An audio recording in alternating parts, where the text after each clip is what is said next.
हरिओम, जय श्री राम। तो माता पार्वती ने शंकर, विष्णु, नारद, रावण और कार्तिकेय सबको श्राप क्यों दिया था?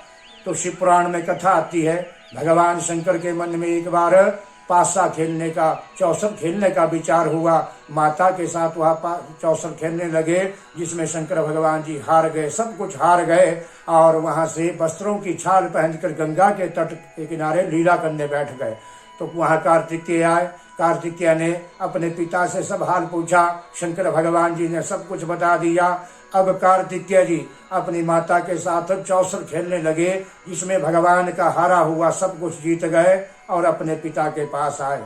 अब माता पार्वती को क्रोध आया। उन्होंने अपने पुत्र गणेश जी का स्मरण किया। गणेश जी बहुत मातृभक्त थे। उन्होंने माता के दुख को जानना चाहा, तो माता पार्वती ने सब कुछ बता दिया। अब गणेश जी शंकर भगवान जी के पास पहुंचे और उन्हें चौसर खेलने को कहा, जिसमें गणेश जी जीत गए और भगवान के पास जो भी था उस सब को छीन कर ले गए और अपनी माता के पास जाकर बहुत प्रसन्न होकर कहा, माता मैं जीत कर आया हूँ। अब माता पार्वती ने कहा अपने पिता को भी साथ लाते। फिर गणेश जी अपने पिता को ढूंढते हुए गंगा तट के किनारे गए, जहां भगवान शंकर, विष्णु और कार्तिकेय के साथ घूम रहे थे। तो रावण ने भगवान क्या किया कि रावण ने गणेश जी के वाहन को बिल्ली बनकर डरा दिया, जिससे उनका वाहन डर के मारे भाग गया। और गणेश जी ने अपने पिता से घर चलने को कहा।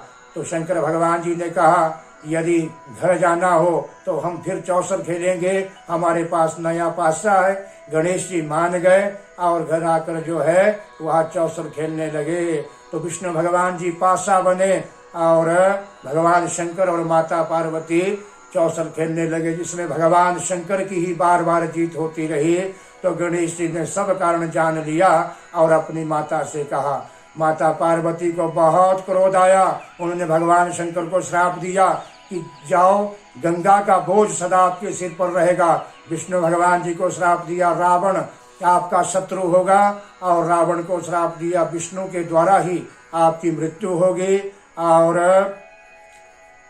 नारद मुनि को श्राप दिया कि आप सदा ही विचरण करते रहोगे। और कार्तिकेय को श्राप दिया, आप सदा ही बालक रूप में रहेंगे। इस प्रकार जो है माता ने सभी को श्राप दिया था। हरि